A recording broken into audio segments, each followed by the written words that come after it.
Hello, and welcome to Black Magic Treehouse, the podcast where your best Halloween pranks turn out to just be a dream. My name is Jose, and with me is my gracious co host, Eric.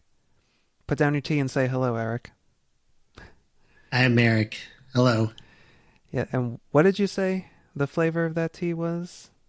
It sounded like a soda. I think it's wild black cherry tea, uncaffeinated, or D. Whoa. I don't think it was D because that would imply that it was removed, right? I think it just is caffeine free. Sure. The world of caffeine is a mystery to me. I for the most part, happily remain outside its borders. It has not yet claimed me, even in its tea form. Um, I really only drink it when I'm sick. It's the Hall of Ween. So are we like excited about that or how do you feel? It is the Halloween. I'm pretty excited. Pretty darn excited. We decorated the treehouse with some nice orange string lights, and there's a cute little Halloween Advent felt calendar thing that we were bestowed, and it's adorable. And I think it's going to make the season feel merry and bright. How about you? Advent. So the only thing I know about Advent is like you open it up and in like Harry Potter's butthole or whatever, there's like chocolate. What is that what it is? It's just like candy for every day or something? So that is what the traditional Advent calendar is. I might have been grossly misappropriating the term to describe what is basically a wall decor. It's like a big felt calendar, and it's got this cute little adorable felt ghosty on a string that you take, and all the days of the month are little pockets. And you take the little ghosty and you tuck them in the pocket for the 1st of October, and then you move them over to the second day of October until you get to Halloween. You could theoretically put something in the pockets, but we haven't. It's our first year with it. We're, just trying to see where this relationship goes. We don't want to commit too heavily so early on. Well, that sounds adorable. Speaking of It is. pockets, that kind of sounds like the word podcast. And that's what we're doing now. And Black Magic Treehouse is the podcast where we talk about the horror media that we used to consume as children who were had a burgeoning love of all things spooky within our dark little livers. Um, what are we talking about today, Jose? Well, in episodes past, we have been focusing a lot on books, things that we read as kids, and spoiler alert, our focus will probably be re re. Our focus will be Aligning, shifting. returning. Yeah. Our focus will be returning to that in future episodes. But since this is a very special time of year, the spirit of the Halloween, as you mentioned, we wanted to train our sights on some Halloween specials, as it were. TV specials. They're things we watched on television as kids. Is this coming through clear?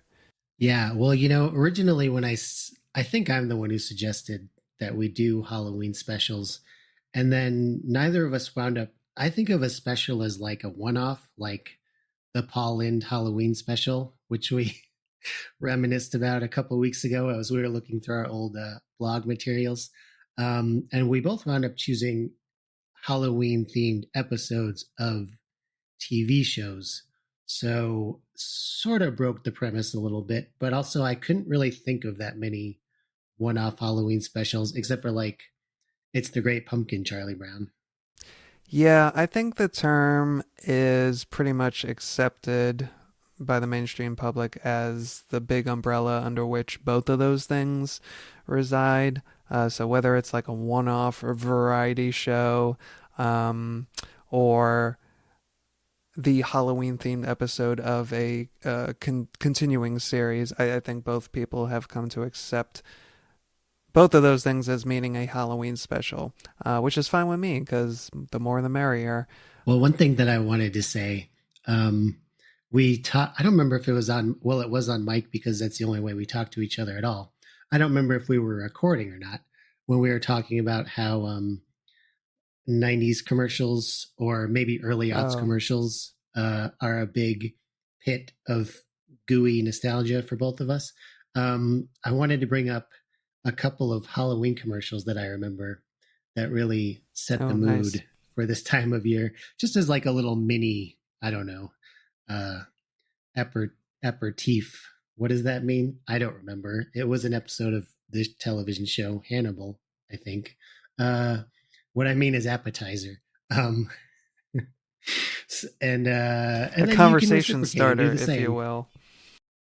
Yeah.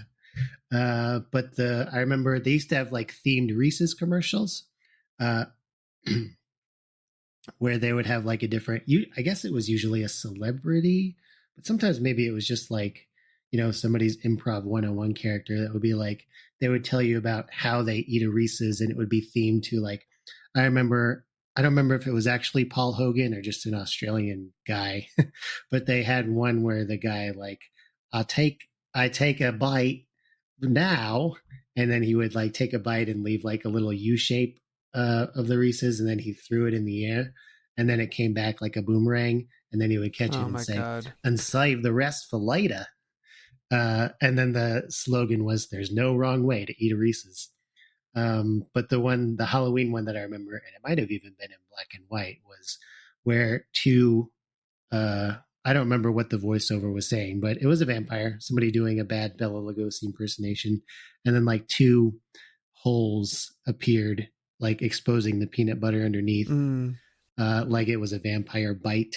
And probably he was talking about how he like sucks out the peanut butter or whatever. Our count eats a Reese's peanut butter cup. I like to eat the peanut butter first. There's no wrong way to eat a Reese's. So that's one. And then the other one was Mr. Pizza. And Mr. Pizza was basically, if anybody remembers Mr. Bill from back in the days of SNL, or maybe you just remember Mr. Pizza and had no idea that it was a reference to something. Exactly. And yeah. And there was some kind of commercial where he had to go through a haunted house or whatever. I guess I didn't have as much to say about that one as I thought I did. So two things about both of those. One, this may be a controversial remark, but I'm gonna make it anyway. I feel of all the name brand candies, I mean, maybe it just comes down to the wrapper, but I feel like Reese's, however you say it, personally, I feel like that's the most Halloween candy.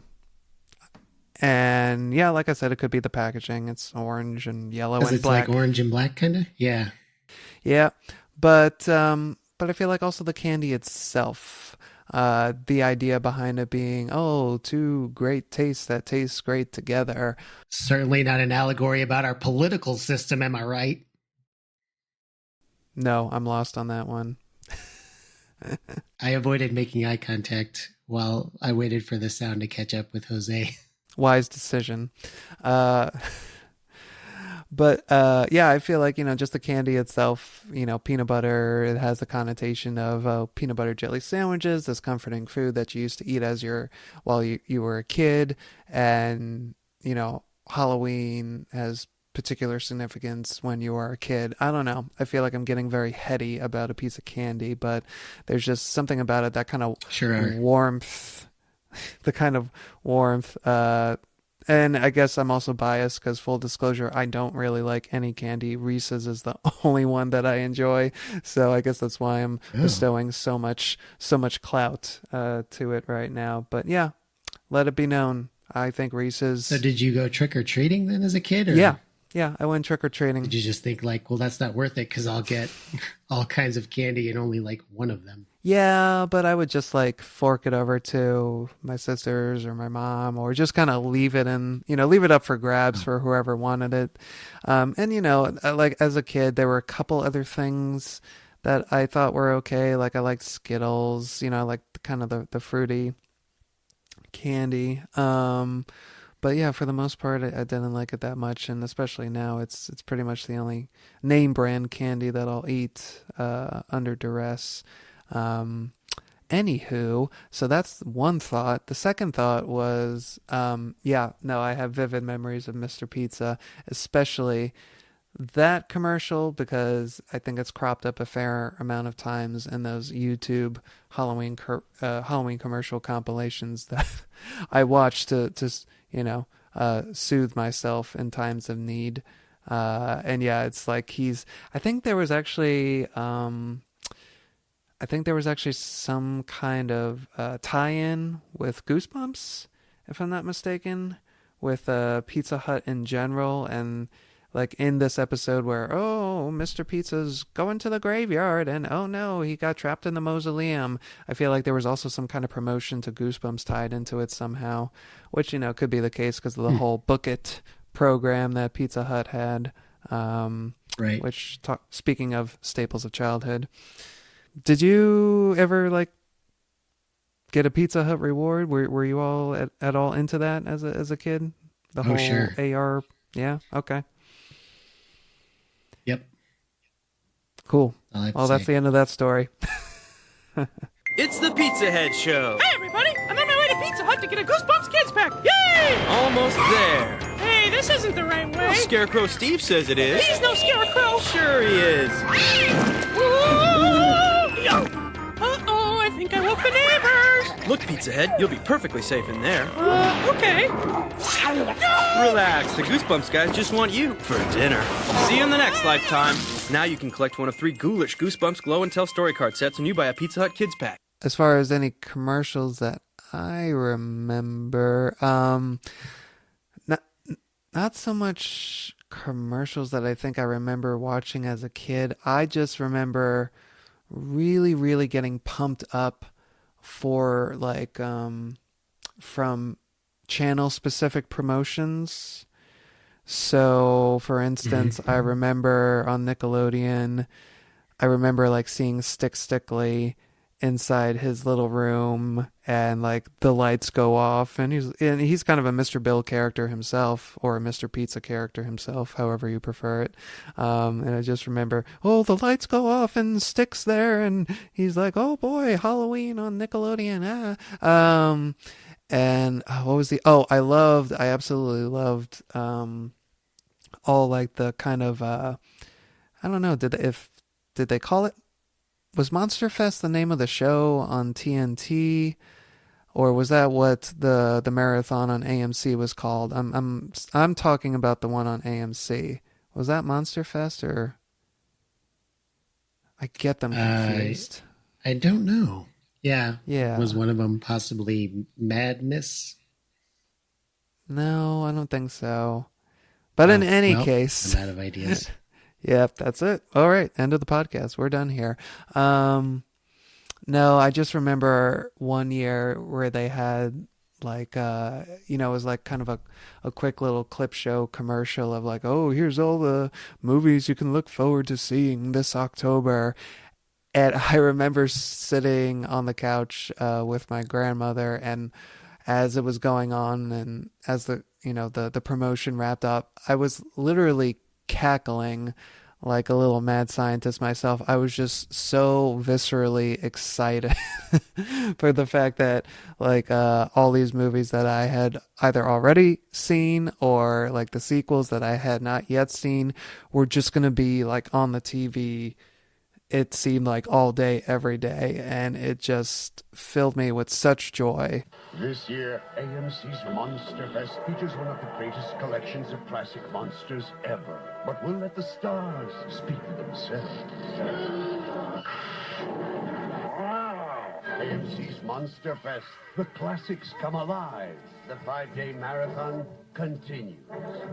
Well, it's funny because the whole idea of this was to do like what are the episodes or the specials that you like look forward to every year when you were a kid, when Halloween was around the corner? Like what were you looking for in the TV guide? And as I said, I wound up drawing a complete blank about like, man, what did I used to watch or look forward to? And I wound up saying, Hey Arnold, because Hey Arnold, I remember having a number of like spooky episodes And then you reminded me, like, well, none of those were actually Halloween episodes. There was an episode that they did called Halloween or Arnold's Halloween. And I was like, I don't think I've seen that one. Well, let's do it anyway. And that's the story of how I chose Arnold's Halloween. And here we are. Do you have any general? Did you watch Hey Arnold as a kid? Oh yes, oh yes. It was a favorite then, and it's a favorite now. We rewatched. It feels like the series, but it was probably maybe just the first couple seasons. Before we had kids, so or somewhere within the last 5 years, 5 or 6 years ago, we took in those episodes, and I was very pleased to see that it was not a show that was like, oh, well, I can see why I liked this as a kid, but it's lost some of its luster. I feel like that's a show that just kind of grows in its emotional heft, frankly, the older that you get, because it really was quite poignant in many of its episodes in ways that you might not have appreciated as a kid, kind of like how we were talking about with some episodes of Are You Afraid of the Dark? But yeah, I think it's a fantastic show. Well, speaking of poignancy, it did have probably, I might rank it as my number one Christmas episode Oh of all yeah, time, as we were talking about Christmas episodes. I definitely watch it every Christmas. But what was I going to say? Oh, another aspect of the show that is unusual in addition to being, or I guess that facilitates the ensemble nature of it, is that it's an urban show. It takes place in, I don't know if do they ever explicitly say what city? It's clearly supposed to be New York. always thought that was the case. I especially remember my grandparents watching episodes with me, my grandmother in particular, and her kind of laughing in recognition of certain things. And both of my grandparents, my mother's parents, were born and raised in New York.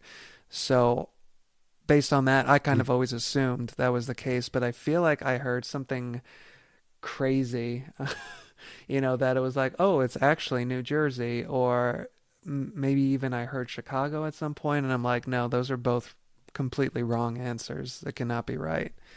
Yeah. I mean, maybe it's supposed to be like a lot of times shows want to do like amalgamation cities because they don't want to be restricted by like the strict architecture, whatever. So maybe it's supposed to be like a cross between New York and Chicago or Right. something. Yes, it sits a lot better with me as an adult because I think when I was a kid, I was like scared of cities. We live like an hour away from Chicago, and every time we went up to Chicago, I was like, "We're gonna get bugged," and I just thought it's like it's smelly and noisy, and there's too many people here. Um, so watching it as an adult, uh, I think I can sort of like in the same way that I have a nostalgia for the area that I grew up in, which was the suburbs. I can see how like part of the character of the city and its kind of griminess, which comes through in the show, is like for somebody who grew up in the city, that probably is part of the nostalgia. Is like, oh yeah, the snow is just always dirty or whatever. Yeah, playing, stickball in the middle of the street, car, that kind of deal. Anyway, should we talk about the Hey Arnold Halloween special, which you did not have a chance to catch up on prior to recording this episode, but it's a pretty basic premise, so I'm sure you remember the gist of it. I do remember the gist in that the whole gimmick is that it is a play on Orson Welles' 1938 broadcast of War of the Worlds, which, according to urban legend, was said to have panicked hundreds, if not thousands, of people and cause them to run into the streets and pack up their bags and shoot the dog because they thought that Martians had truly invaded New Jersey, and that they were just so scared out of their minds. When in reality, and I only learned this as an adult because, I was made aware of the story as a kid. Like, I think via my grandfather. It was like, wow, that sounds crazy, Granddad. Come to find out, it's like maybe a dozen people got a little spooked. And it Yeah. wasn't like this widespread madness in the streets, purge level activity. Yeah, people weren't just ripping each other's faces off. Exactly. But I know that was the gimmick. Where I need you to fill in the, the connect the dots for me is what prompted the kids to do this? Because it's the kids who are putting on this Halloween charade. What was the impetus behind their prankery? It's because, sorry, I have to keep clearing my throat.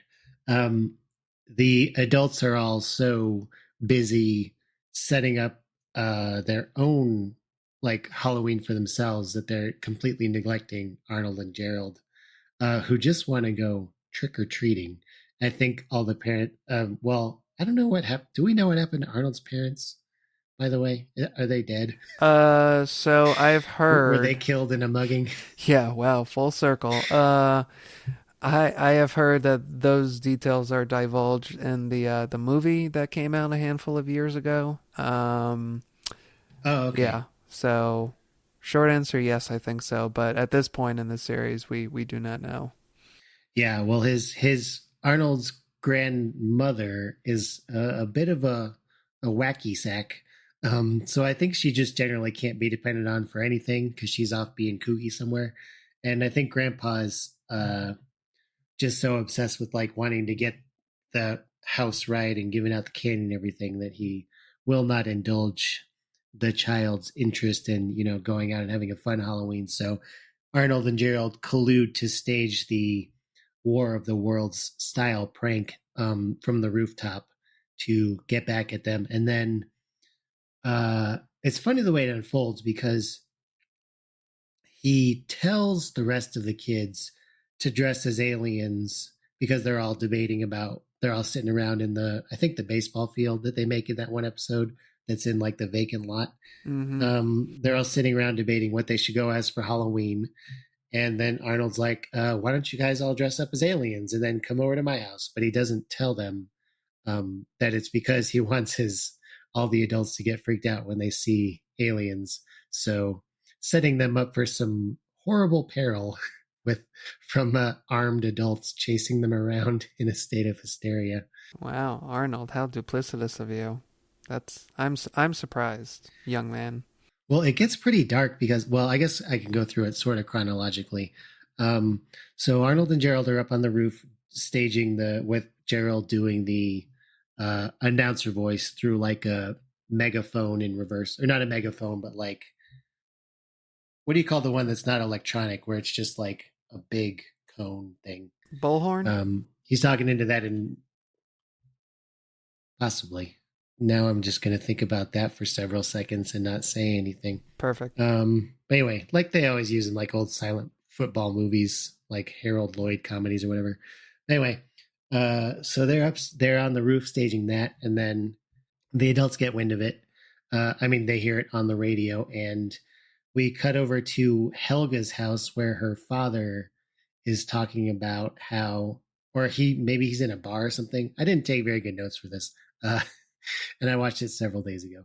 But it comes out that he used to be like a truck driver, and he was like in, I think they say North Carolina, or maybe it's North Dakota. He's on like a rural road somewhere, and he has an encounter where like his truck starts to like float up into the air, like, the classic UFO light shines on him, and then he like jumps out of his truck and it like gets beamed up into a UFO and disappears. So that's his story. So he's primed to believe that the Earth is under invasion, and then all the kids come around dressed as aliens. The Adults all get hysterical and start chasing them around. Grandpa's like, "Oh, we better go save your friends, short man." And they like run around trying to convince the other adults. And then the kids have dressed up the water tower with a bunch of lights to make it look like the UFO that's landed. And this is all being investigated by a guy whose name I didn't write down, but he's a guy with like a pencil mustache who hosts a program called, did I write it down? Yes, because in the opening, Arnold and Gerald are watching The Z-Files, if you can imagine what that could be a parody of. And then UFO Tonight comes on, and it's Maurice LaMarche doing his Orson Welles / The Brain voice, talking about. And then, so he's the guy who like comes to like, he's driving around in his truck, talking to people on the radio, looking around for aliens to get on camera. So anyway, do you have anything to interject at this point? Well, as you mentioned the character, it immediately jogged the memory of like, oh, I think that's Maurice LaMarche doing Orson Welles, which came out in a way that now I need to now I need to turn my brain off because poor word choice. I wasn't listening because I was looking at my notes. So it'll be fun for me to discover when I'm editing the episode what you said. Yes. It's UFO Tonight with your host, Douglas Kane. UFO Tonight? I love this show! UFOs, flying saucers. They loom large in the imagination, but indeed, do they exist? We now know that this Earth is watched closely by intelligences greater than man's. We have scrutinized and studied this small, spinning fragment of solar driftwood. As your host and reporter and writer and producer, I will be your guide on your quest to make contact on UFO Tonight. One thing that I did make a note of, though, was at one point, Grandpa, when he's being all dismissive of Arnold, he said, Halloween is a serious business and it's not for kids. And then they do the rim shot as if this is like some, Catskill comedian street joke or something. It's time for our meeting about the annual boarding house Halloween party. Hey, Grandpa, can Gerald and I help out this year? Oh, no, Arnold. Halloween is a serious business, and it's not for kids. And I was like, I'm not sure what the punchline is there. I guess just that Halloween's not for kids is funny. But it's not really rim shot funny, is it? Yeah. No, that could have just have easily been, like Arnold kind of looking at the camera and, Jim from The Office fashion, like, seriously.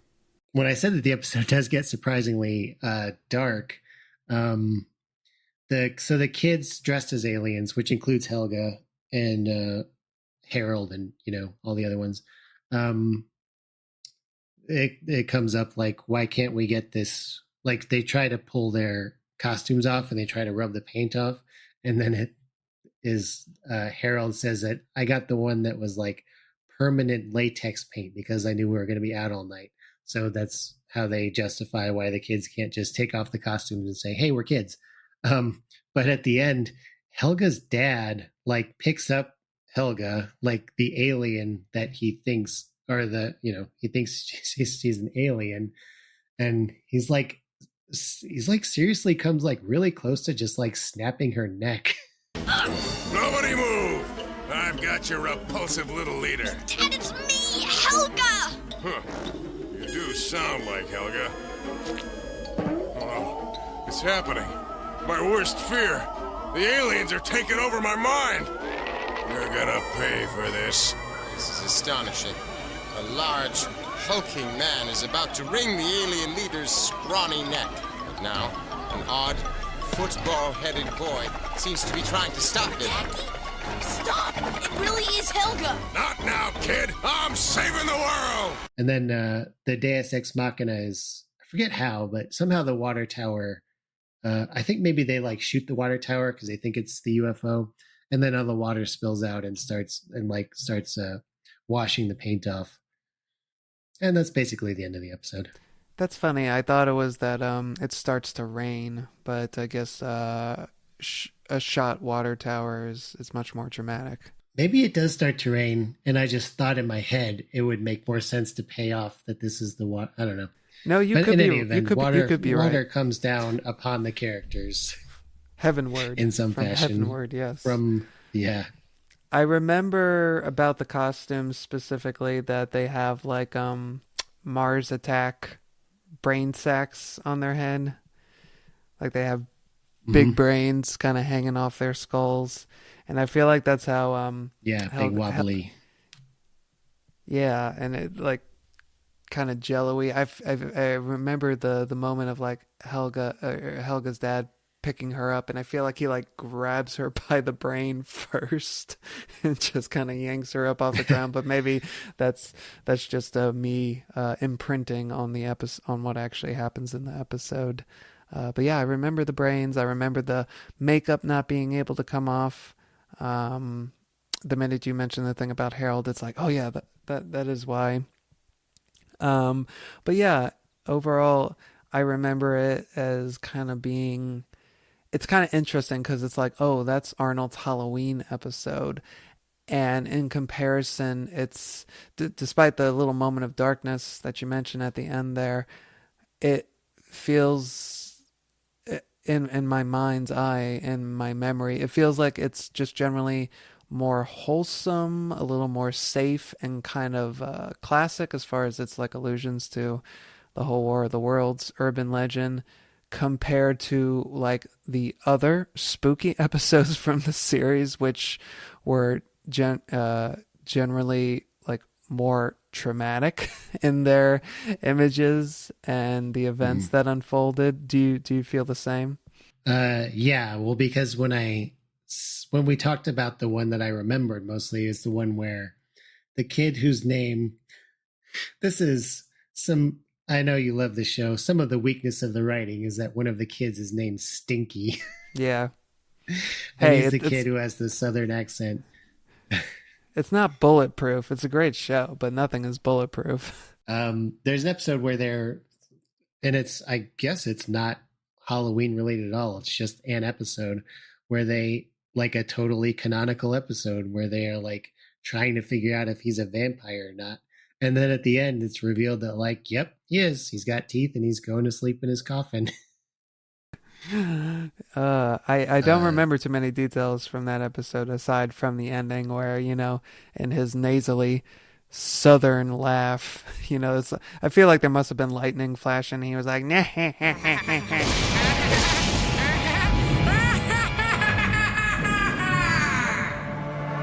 And it's never addressed again. Yeah. So yes, compared to canonically introducing the idea that one of the permanent cast members is indeed a supernatural entity, I guess this episode is pretty tame, but it's fun. I watched it with my girlfriend, and there's a moment where Grandpa opens the door to the trick-or-treaters. Oh, you all look so adorable. Why don't you help yourself to some worms and cockroaches? And then Dana started laughing like, I don't know, like she just saw a man's pants fall down or something. She was really into that joke. Well, yeah, because it's like genuine worms and cockroaches. It's not like some coy trick where it's like, oh, actually spaghetti. Yeah, it's not like little gummies or anything. Yeah. Well, it really does speak to, Grandpa's commitment to the holiday as the character. Where he's, and yeah, I feel like I remember that where, the kids run off screaming and he's just like, well, what do you expect? It's Halloween. It's like, they expect candy. Let me go through the rest of my notes because I really don't have that much to say about the episode, and then we can move on to yours and keep this, under 90 minutes, this episode. Watching it as an adult, it's extremely obvious that Helga's mom is an alcoholic just from the way she talks, or maybe even she's on some hard drugs or something. She's just like super like lethargic and just has like no energy and no peaks and valleys in her emotions. Just like, Harold, or her husband's name isn't Harold, whatever his name is, but she's just like Bob, almost Big asleep Bob all the Pataki. time. Yeah. Bob, which is part of that darkness that I was talking about.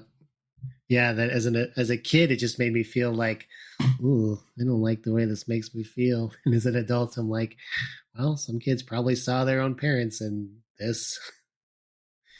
Yeah, and the case could potentially be made just as with the mother, just assuming that Big Bob Pataki is the kind of guy who probably slaps back at least a handful of beers after he gets home from the beeper store. And with regards to Helga's mother, I remember the episode when you were talking about that just now, where Bob suffers some kind of accident, like he breaks his leg or something and he can't work anymore.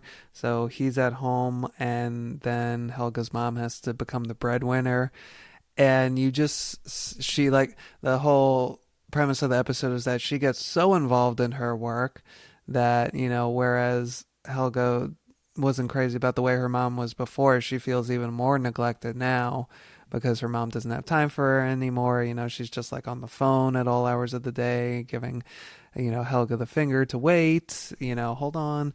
But the fact that she gets so animated, Helga's mother gets so animated because she's had some kind of purpose restored to her life, really registers, like you said now, especially in light of how she is and at all other times when we see her in the show, it's like, it's like, oh, when you see it as a kid, it's like, oh man, look at her mom just getting so wrapped up in her job. I know what that's like. But in light of what things were like for her before that and after that, it's like, oh God, that's so sad. Boy, I feel like I had a thought while you were talking Yeah, I'm that sorry. I was waiting to get out.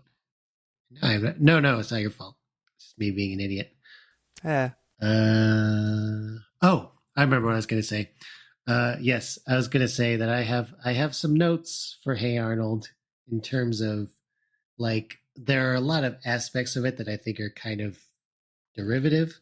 But I will say I think the character, like the most original aspect of the whole thing, is the character of Helga. Um, she's just such an interesting character. Like Arnold's kind of boring. Gerald is the best friend. Like everybody's like such an archetype, but she has like a real like internal life as a character that really transcends what you tend to see on shows aimed at kids, and it's not always happy either. Do you have anything to say about Helga, or should I move on? It's just for the sake of like recording and making it sound like it's an active conversation. Yes. Great. All right. My other note was the adults have bleak lives. The bullhorn that Gerald was talking into says "Go Figs." I thought Figs was a funny name for presumably a sports team. And the license plate on Grandpa's car reads "Heap." And that's Arnold's Halloween. Well, thank you for getting those last minute notes in there. I'm not sure how our estimation of this particular Halloween special, I can't imagine how bereft it would have been had we not included those. So thank you. I want to give a full, round, contoured experience to the listener, not unlike a photograph of a butt. Yes. So do you want to talk about Stevil now? Yeah, I was like, do I have a cheeky remark for that? But it eluded me in the moment. I guess I could do some kind of like rating or something. I like the episode. I would give it an 8 out of 10. An 8 out of 10. That's interesting. Yeah. I don't know. Just like I said, I haven't seen it for years now. But like I said, I feel like this one in comparison to some of the, well, of course, just other episodes of Hey Arnold in general, but specifically the spooky flavored ones, I feel like this one is kind of middle of the road. It's just like it's fine. I would give it a retrospective rating of like 6, maybe 5. So take that. Whoa. Yeah. 5. Yeah. Well, look, they can't all be Stevil. No, they can't all be Transition. Stevil. Transition. So, yes, if that name means anything to our listeners, for my half of this Halloween special, Eric mentioned before that the prompt that we were going with initially was to look back at the Halloween specials that we looked forward to as kids, the ones that we liked, the ones that kind of heralded the season and brought us joy, so on and so forth. But we both ended up picking things that didn't really represent that. We went off book. We didn't understand the assignment, our very own assignment, and we just went with it. So Eric picked something that he never actually saw as a kid, and I picked something that I did see as a kid, but I can tell you that as a kid seeing this, I in no way wanted to see it again or wanted it to be any part of my life ever again. So in that way, I this episode is not a good representative of our original prompt. That episode being, of course, Stevil from season 8. Season 8, I thought so. Season 8 of Family Matters. Season 8, episode 7. Season 8, episode 7, famously. So Family Matters. The penultimate season, you might say. Yes, indeed, the penultimate season. So I actually just watched these episodes. Spoiler alert, there's 2 of them. I watched these episodes immediately prior to our recording. So suffice to say, a lot of the details are fresh, for better or worse.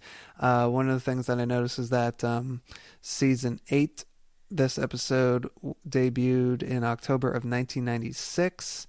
So when I saw it, it would not have been that original airing. It would have been a rerun, because by the time I saw this episode, we were in our second house here in Florida after our move from Long Island. And by that time, it would have been Halloween time of first or second grade. In 1996, I would have been 5, so it definitely wasn't when I was in kindergarten. It would have been a little bit older, so the following year or the one after. And it's kind of funny how these things work with nostalgia. Certain things are within the sphere of our actual experience, and things kind of fall outside of that, like I feel like this is something that I saw, or this was just kind of like in the air at the time I was this age. But when it comes to me and Stevil, it was a definite time and place that I can mark down in my diary. This was the day that I saw Stevil. And I don't know, maybe that's not a big deal to everybody else, but I feel like it's those moments are rare, especially as you get older and you forget more things. Those moments are rare where you can recall, like, I remember where I was the day that this happened. So I don't know if I can say that I'm really proud that I remember the event that was Stevil, but I do. And I guess at least some small part of me takes some joy in that, and that it was an actual event. It was an actual event that occurred. The date was September 11th. Yeah. Hold on, it's not what you're thinking. It took place at the appropriate seasonal moment, and it was like the cliche. Just going to keep laughing at myself. You keep doing that. It was the cliche. It was just a cliche event that one imagines, or like sees in movies happening to characters, like when they watch something scary. That's what this was for me, because it was at night. It was in my home. Other members of my family were there in the living room. We were kind of like all watching the TV as a family. We were a pretty collectively we were pretty big fans of Family Matters, I would say. Um, I feel like we watched it pretty regularly. I know I was talking to Eric before off mic about how I have especially fond memories of any of the episodes where Urkel transformed into Stefan via his little telephone booth looking transforming machine with all the light bulbs along the sides. But I especially remember, and it's funny because this episode immediately follows Stevil. It's the episode called Karate Kids, where Steve and the two boys, I feel like one of their names is 3J. I hope I'm not remembering that right. Um, and the other one, they all transform into facsimiles of Bruce Lee and scare the punks away from the local park who are hedging in on that territory. And for the record, Jaleel White does a pretty good Bruce Lee. So props to him for that. But yeah, it was kind of a ritual, I think, where we would just all watch Family Matters, at like 7 p.m. or whatever it was, in the living room, and we had a lot of fond memories attached to it. So we watched this Halloween episode, and from what I could tell, Family Matters had Halloween specials prior to this, but season 8 was the season that they introduced Stevil. Stevil is, or was, maybe he's still alive out there somewhere, who knows. Stevil was Urkel's ventriloquist dummy. And that right there should tell you everything that you need to know if this episode is for you or not. Because if you're someone like my wife, you need only hear that phrase to know that you don't want to get anywhere near that thing and, or touch it with a 10-foot pole. I'll pause there in my summary to have a little bit of a tangent because I know we have alluded to other ventriloquist dummies in previous episodes. So I just wanted to ask you, Eric, because I feel like I've been talking nonstop. What is your just general experience, especially when you were a kid, of the menace that is known as the ventriloquist dummy? There is, of course, our good friend Slappy, but like, how did you either respond to him, since he's the example that we've mentioned before, or just kind of living dolls and ventriloquist dummies specifically? What was your experience with those like? Maybe it's because of Goosebumps and Slappy being such a non-threatening character as my introduction to the idea of ventriloquist dummies being scary that I didn't really ever find them frightening. So, I think dummies are cute. You don't? They give me the wig ever since I was little. What happened? I saw a dummy, it gave me the wig.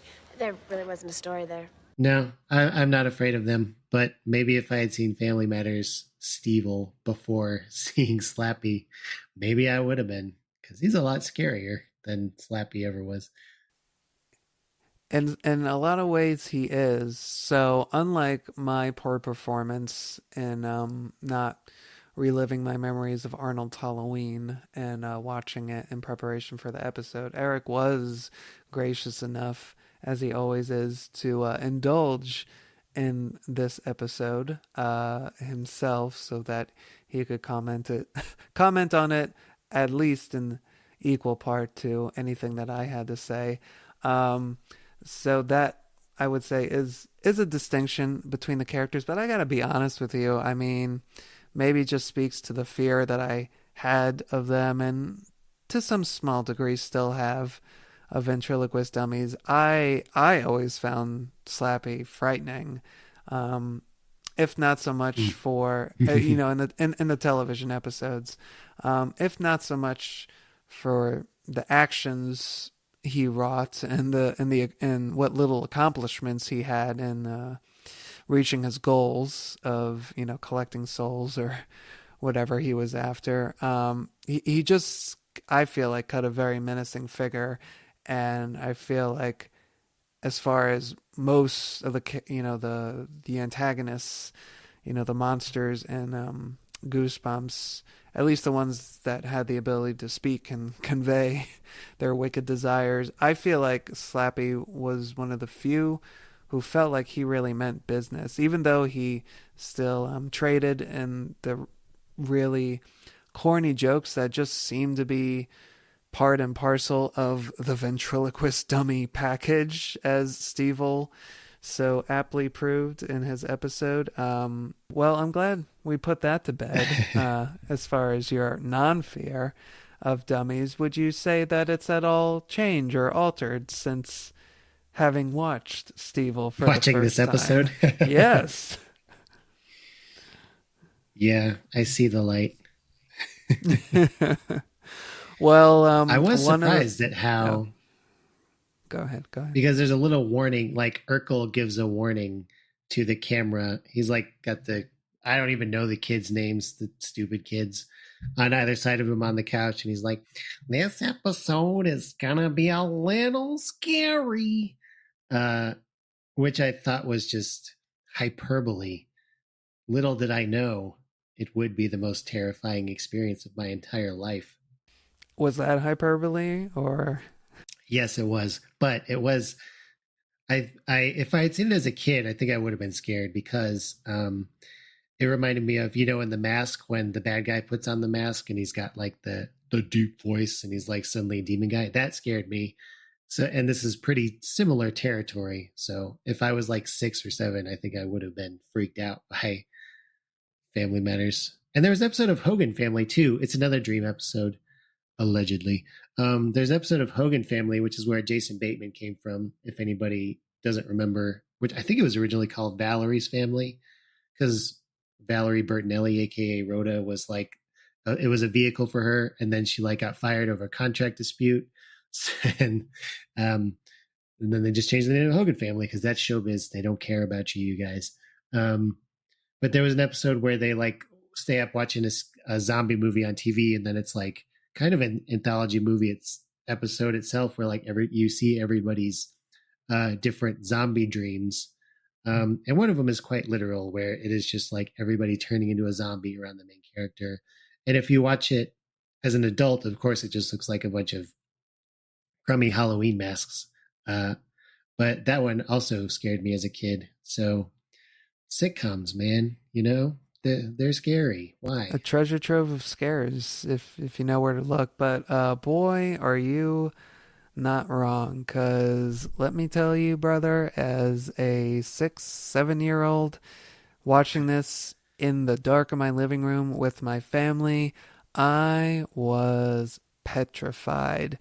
And I can't tell you if up until that point I hadn't really encountered ventriloquist dummies as just a thing on TV or in the movies, because I can certainly tell you ventriloquist dummies seem like more and more like they're things that very few of us have encountered in the wild in real life, and they're more just like staples of filmed entertainment. I think most of us could say that with absolute certainty until like Jeff Dunham came into business. I feel like most of us never saw, like, even if it was film stand-up, like none of us saw dummies acting within their proper context.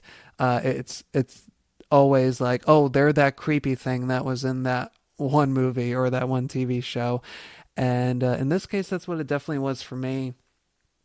It's funny how there are aspects of this episode, Stevil, that echo with that are echoes of elements from the Slappy episodes and Goosebumps, namely the and I don't want to be too like internet conspiracy theory, like, oh, Slappy influenced Stevil, blah blah blah.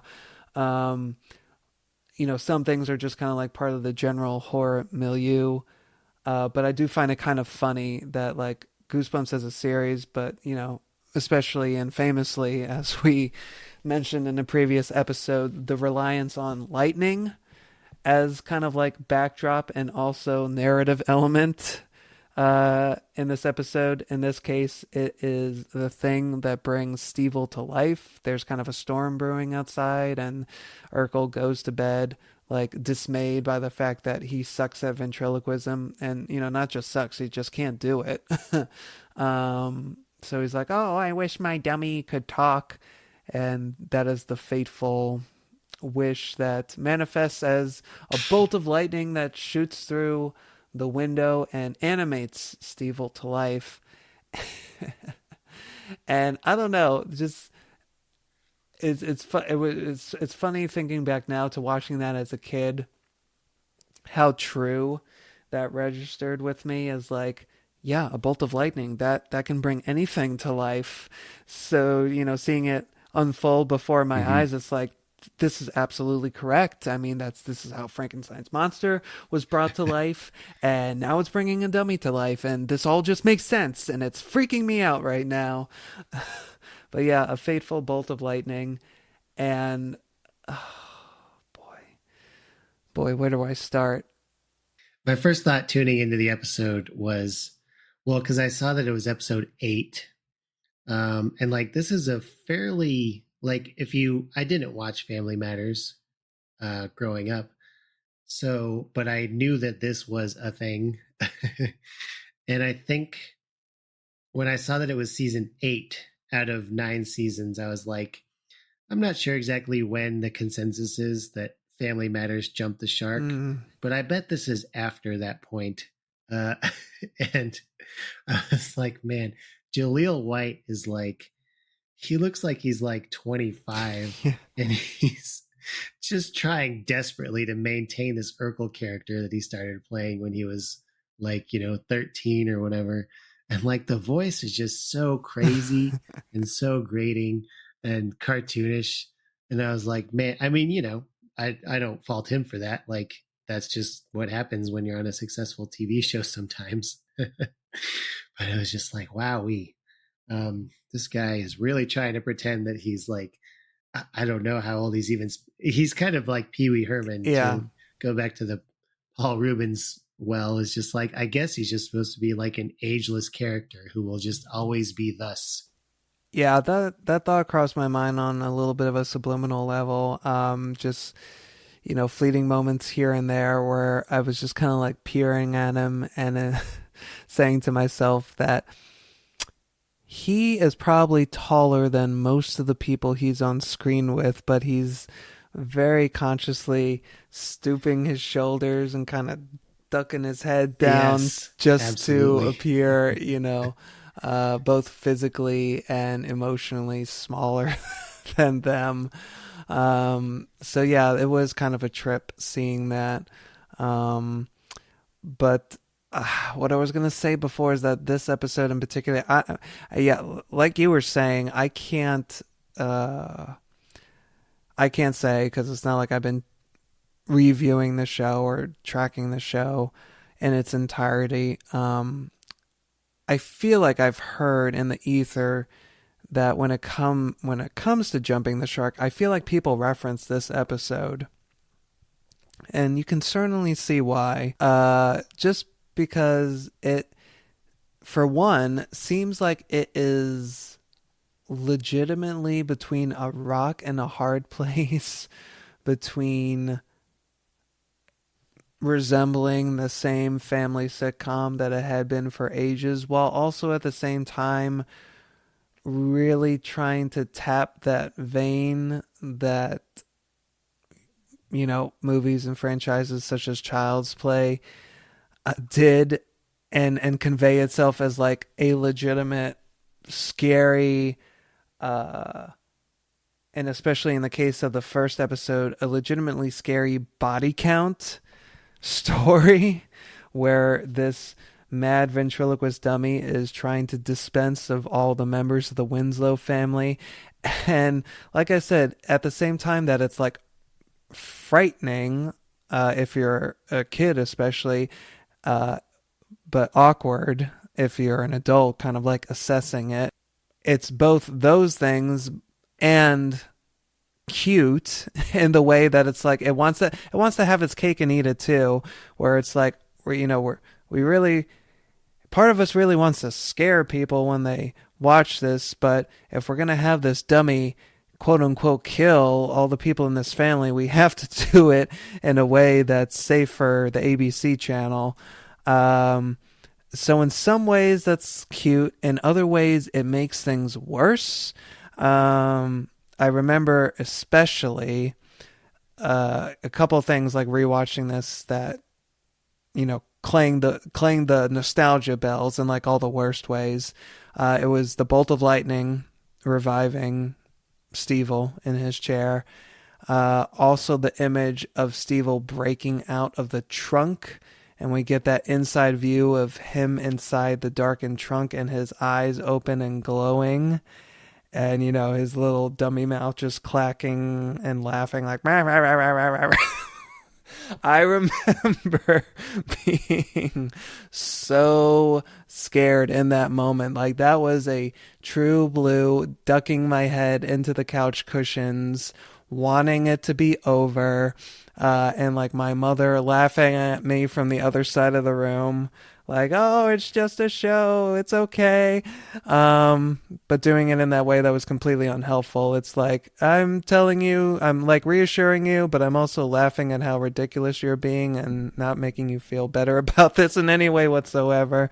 I was so terrified of that moment. Yeah, not helpful. Not helpful. And then the first quote unquote kill in the episode where Stevil is in the chimney, the very cardboard looking chimney, and he calls Eddie over and he's like, oh, I'm stuck in the chimney. And you see, and I don't know, this literally just struck me now thinking back on it when Eddie, you know, responds in, you know, that joking sitcom way. He's like, Santa?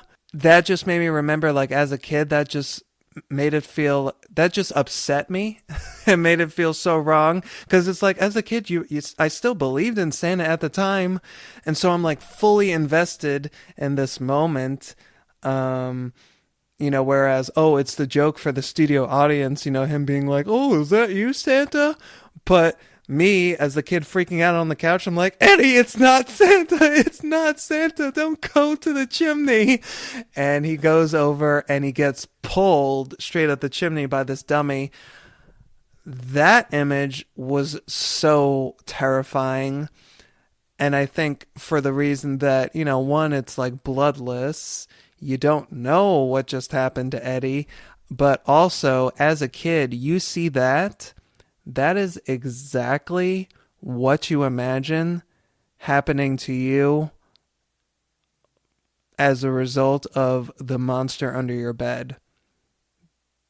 You picture getting dragged like that, and especially seeing like a character like Eddie, you know, played by this, you know, tall, strapping actor, get hoisted and yanked up this chimney like he's nothing by this little dummy. You know, I feel like as a kid I really identified with that, and it just made it so much more frightening, because it's like, that's what I'm afraid of happening to me, like, all the time. And if it can happen to that guy, then how am I supposed to be safe? Like, I realize as I'm saying all this, just like how much trauma I have connected to this freaking episode.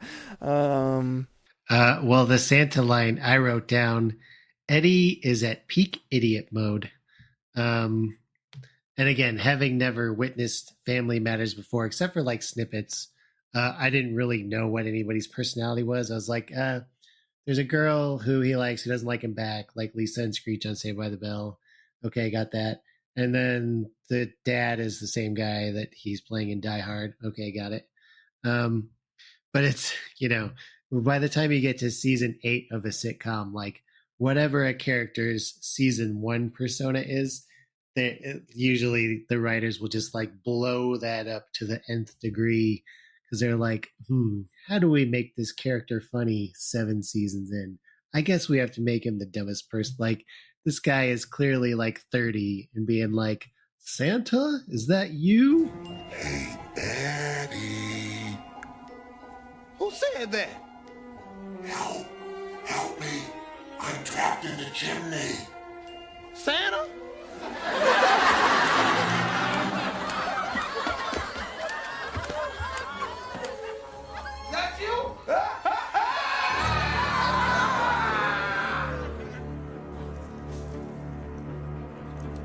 1 down, 5 to go. So yeah, at any rate, Stevil goes on to execute the other members of the family. Uh, I don't remember the thing with Laura. I don't remember seeing I don't think I got that as a kid. And even watching it now, it's like the the punchline it gets kind of lost because you don't really maybe just because even as a kid I okay it's she's standing in a cabinet. I don't because I guess they can't come right out and say, oh, Steve chopped her up and stuffed her in the cabinet in various cabinets. But the image of her topmost half just so clearly looks like it's a regular person standing up. I don't think that really terrified me at all. I was just befuddled by it. Um, and then who else? Oh yeah, the so we cut to outside the house while 3J or 4DD, whatever the little nephews or cousins or whoever the heck they are, the little kids are out trick or treating. We see them riding on their bikes against, very evident blue screen, and Stevil is chasing them down in what is essentially a clown car. That one is probably worse than the others because it it just pans to Stevil laughing in the driver's seat, and then it fades to black, and it just business carries on as usual to the next scene, and it's like, okay, so wait a minute, did he run over those kids? Come to find out, somehow he magically transports them into the basketball poster that Urkel has hanging over his bed. But once again, same as Laura in the cabinet, it's clearly just some kids with their faces poking through some holes in the wall where to line up with the poster, basically like those little photo attractions that you see at carnivals. It's like, all right, well, that's fine. The mother, Laura, no, not Laura. Whoops, sorry. Forgetting characters' names. Her name Harriet, right? Harriet, there it is, Harriet. She gets transformed into a jack-in-the-box, like a human-sized jack-in-the-box. I remember that moment. I don't think that one scared me as much. That one was a little bit of a sedative for all the horrors that had come before it. It's like, oh, okay, this seems kind of silly. I think I can deal with this. But then we cut to the living room, and there's what we come quickly to find out is Stevil with presumably his hand either in a gaping hole in Carl's back or up Carl's ass and controlling him like a ventriloquist dummy in a way that, I know I said before, like, oh, did Slappy influence Stevil? ? Watch this YouTube video for more. That moment did make me wonder at least a little bit, like, did a young James Wan or a young Leigh Whannell see this episode and remember it when they were, working on Dead Silence, and they're like, oh, what would be a good twist? If one of the characters turned out to be a corpse that another character was controlling the whole time like a ventriloquist dummy. It's like, did they watch Stevil prior to? Yeah, I made note of that also. Really? In the same way? Yep, I wrote, because I wrote down all the kills because I didn't trust myself to remember them. And yeah, I wrote Carl turned into ventriloquist dummy, inspired the twist in Dead Silence? ? Oh, see, there's something there. We're on to you, James Wan and Leigh Whannell. But at any rate, so Carl is the final victim, and what ensues is quite a wrestling match between Urkel and the dummy. Well, before you get to that, though, yeah, I told you I used as an excuse for why I didn't get something done a while ago. I said I was watching Great British Bake Off Junior or whatever it's called, the one with kids. And why did that come up? Well, because the joke that once it's revealed that Stevil is controlling Carl, Carl says, I want to take my wife on vacation to the island. And then Stevil says, Jamaica? No, she wanted to go, which is a joke that they were making. I don't even remember what they were making on Great British, etc. But the host guy, was going around asking all the kids that, and one of the kids, I guess they must have been prepped. Yeah, I think the kids were prepped to know what to say when he said the island, because I wouldn't know what to say. And so one of the kids was just like, "Did you make her?" And the host was like, "No, you're supposed to say Jamaica," and then whatever. Anyway. Wow. Speaking of tangents, that's mine. Yeah. Oh, and I also wrote down, speaking of Chicago, we were talking about Hey Arnold taking place in the city. Family Matters takes place in Chicago. And the kids who get run over by the car are wearing Bulls jerseys. So I looked it up because, that was the dream team, the early 90s Bulls. And one of the kids is number 23, which obviously is Michael Jordan. And the other kid is number 91. And I was like, who's number 91? Because I thought that could be, I don't know, Scottie Pippen, another basketball player from that time. But number 91 at that time was Dennis Rodman's number. I don't remember if the kid had like crazy dyed hair or anything. You know how Dennis Rodman always had like snow cone flavor head? Yeah, he didn't have crazy dyed hair. He had a little wig on that was like the platinum blonde look. I'm not a sports person by any means, but I don't know what little I know of Dennis Rodman. I'm like, oh, and that's who I thought it was, but I was like, he was on the Bulls? I thought he was on a different. I mean, I'm sure he was on a different Blasphemy. team. Yeah. Good thing you're from Sorry. Florida. Well, yeah, we don't got much going for us here, basketball-wise, so that'll be my excuse. And not that I was watching Great British Bake Off Jr. So, speaking of little people, by the way, this episode also has the distinction that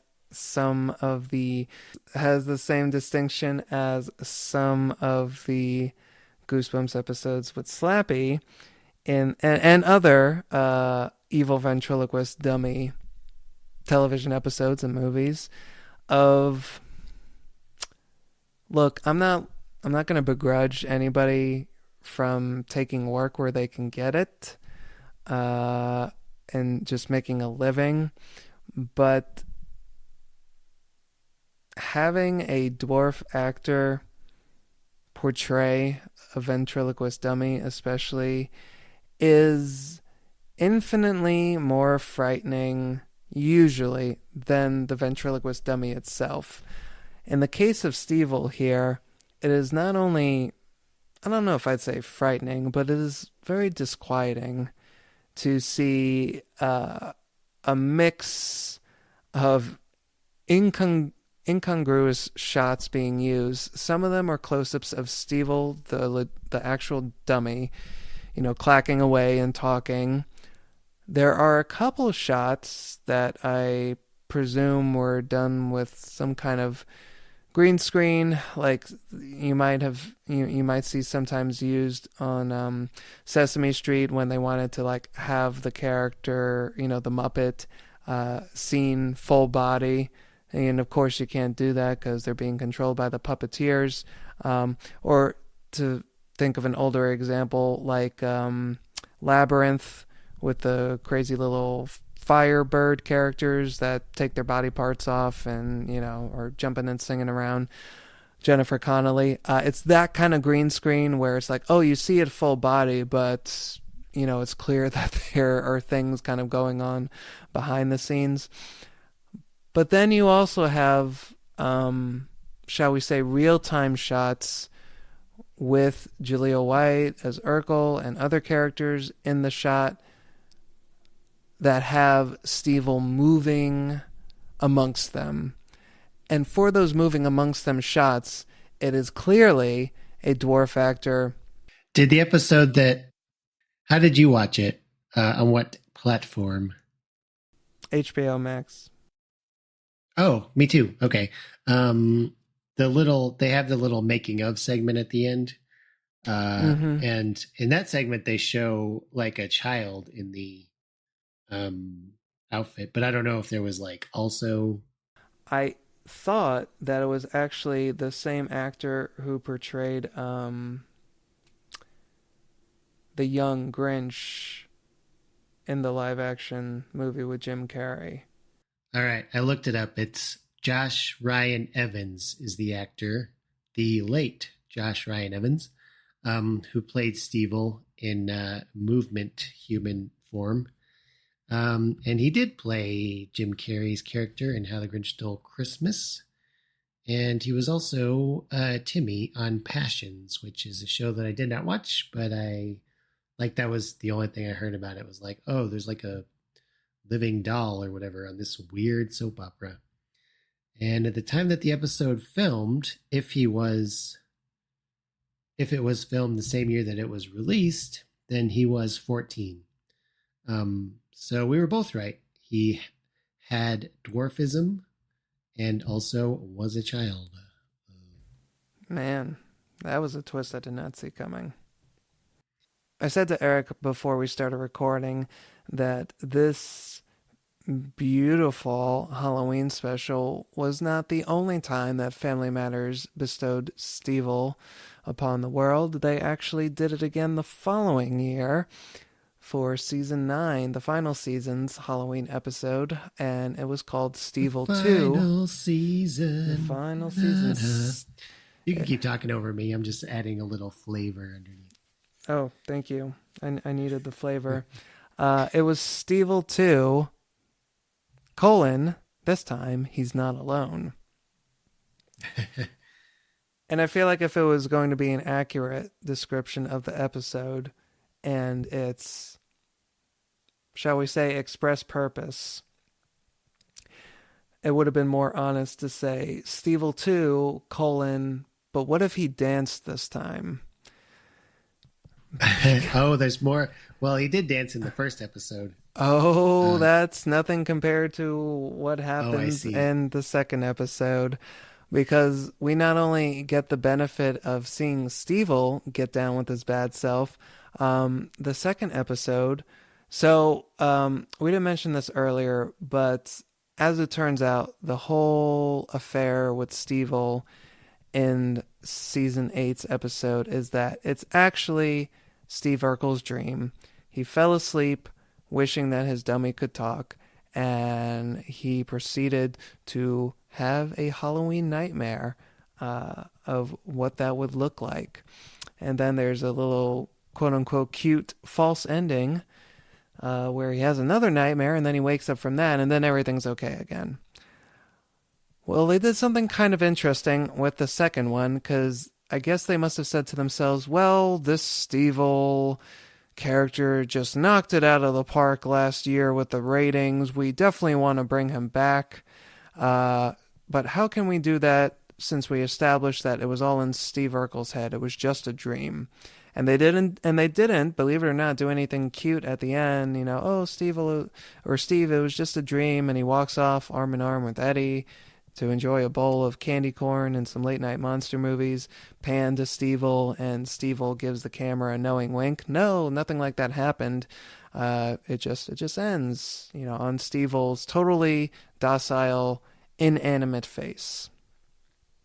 So I guess the production team had a little bit of a conundrum in that, because they're like, well, we established that it was just a dream. How can we make a sequel to what just happened in somebody's head? Easy, said somebody, apparently. We will have the second episode also be a dream. Whose dream? Well, initially it's Urkel's. He is still rattled by the events of the first episode now that the next Halloween has come. He's rattled by the idea that Stevil will come back to get him, even though he chopped up all the dummy parts and blended them down to sawdust and flushed the sawdust down the toilet. But he has a dream, again, just out of fear, that Stevil has come back. He actually comes out of the toilet, a la Ghoulies, And boy, that just tells you everything you need to know right there. And quite a visual metaphor for the episode as a whole. Um, he really does, Stevil, the dummy, really does dig his heels into uh, jumping on Slappy's bandwagon with the whole, oh, I want your soul. Give me your soul. Wah, wah, wah, wah, wah. And he's got like the green glowing eyes and he's trying to suck the soul out of Urkel. Um, so Urkel has this terrible dream at the beginning of the episode. He tells Carl about it. Carl's like, you need to get over yourself. I had too much candy at my office party, my office Halloween party. I'm going to go take a little nap. And boy, wouldn't you know it, Carl gets infected with the dream.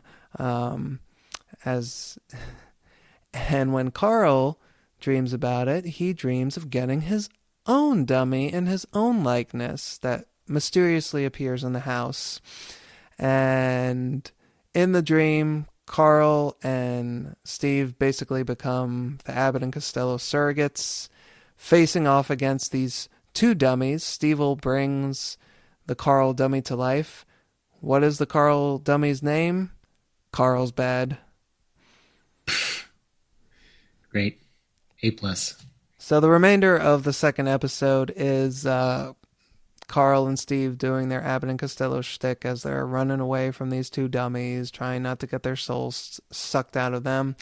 The whole motivation of the dummies for sucking the souls out of these two human characters is so that they can go on the road and have a successful career in show business. And the way that pans out is kind of strange because Stevil manages to suck Urkel's soul out of him. And what that results is not what you saw in the Twilight Zone episode where the two literally switch places. The ventriloquist becomes dummified so that he now resembles a dummy, and the dummy becomes human so that he is now the ventriloquist. That's what you would expect. That's not what happens, though. Stevil the dummy just gets Urkel's voice, and his word, in his words after he's done it, Carl says something like, "Well, why did, you sucked Urkel's soul out, but you're evil," and Stevil retorts, "Well, yes, but now that I have a soul, I feel bad about it," which. Gang, let me tell you, this is an episode that's just rife with like really bad jokes, if you can even call them jokes. Like they just fall flat in ways that the ones from the first Stevil episode, at least they had a little bit of life to them. But here, it's you hear the studio audience and you're like, those people were either held captive, or I'm beginning to think that those aren't real people that are laughing in reaction to what's happening here in front of them, because none of this is registering as very funny. Yeah, I did make a note on the first Stevil episode, because most of the sitcoms I've been watching lately, like I've been watching Frasier, I watched an episode of Cheers, like good sitcoms, and usually the audiences on like sitcoms for adults are like, I wouldn't say reserved, but they're not that reactive. Like a joke will happen and they will laugh. I made a note, like going into Family Matters reminded me of like that shows for kids, like All That, Saved by the Bell era, when like everything that anybody did gets some kind of like overwhelming reaction. Like even if it's not funny, like somebody will just walk into frame and people will applaud, or somebody will like make a reference to something that's current and people will be like, ooh, Oh, like I was just gonna mention the woo. Yeah, Family Matters does that a lot. Yeah, so that was sort of an infuriating. I don't know if infuriating is the right word, but I'm glad that I feel like that's kind of gone away. Like the audience that is told to be like, can you be as loud as possible every single second so that we can pad out our 18 minutes of story into a 25-minute full episode. Exactly. So So yeah, it's really strange. Like, so this is their ultimate goal is to just basically have the voice and attendant guilt of the humans that they're victimizing. I don't see what the end game is here. Um, but at any rate, their whole goal of going into show business is what prompts the dance number in the second episode because Stevil early on turns to Carlsbad and he says, "Hey, Carlsbad, what are you going to do once you have a human soul?" And Carlsbad turns to Stevil and says, "I'm going to go to Las Vegas, not Disney World like you would think, like I was hoping." He says, "I'm going to go to Las Vegas," which is apparently Stevil's cue to turn to the handily available stereo that's sitting on the couch, and he presses the play button, and we are treated to some library rap music. And Stevil and Carlsbad proceed to get down with their bad selves. And we are treated to Stevil doing the moonwalk, and Carlsbad getting up on a table and shaking his hips like he don't care. And by this point, many of us are in that same frame of mind. We just don't care anymore. Life has no meaning. And if the image of Stevel's head bobbing out of the toilet wasn't already an apt visual metaphor for the episode, the dancing sequence definitely is. And that really made me think to myself, I cannot think of there ever being in the history, and this is a grand statement, and there are obviously things and examples that I cannot know because my experience is not vast and infinite, but I am still willing to stand by this just on the basis of the examples that I have seen. I truly believe that there has never been an instance in a film or a television show where somebody on the production or creative team turned to somebody else and said, "What if we have them dance?" and it ever turning out good. And by that I specifically mean like non-adult characters. So anytime somebody turned and said, "Oh yeah, like when they were making like the freaking Super Babies movies, like, hey, you know what would be cool? What if they danced?" Or anything involving animals. Hey, you know what we should have? We should have a moment where these animals dance. Or in this case, with animate dolls, it's like, hey, I have a great idea. What if they danced? Never in the history of filmed entertainment do I think that thought has ever translated into legitimately funny, entertaining, or worthwhile seconds of experience. What say you? Well, clearly you're forgetting about a little classic program known as Merry Christmas, Charlie Brown. Every single character dancing on stage to Schroeder's little piano shredding is classic. I'm not talking animation. Oh, that was not specified. I'm okay. I thought I was being pretty specific. Clearly, I left out animation. That is my fault. Well, maybe I wasn't listening. Yeah. No. Animation.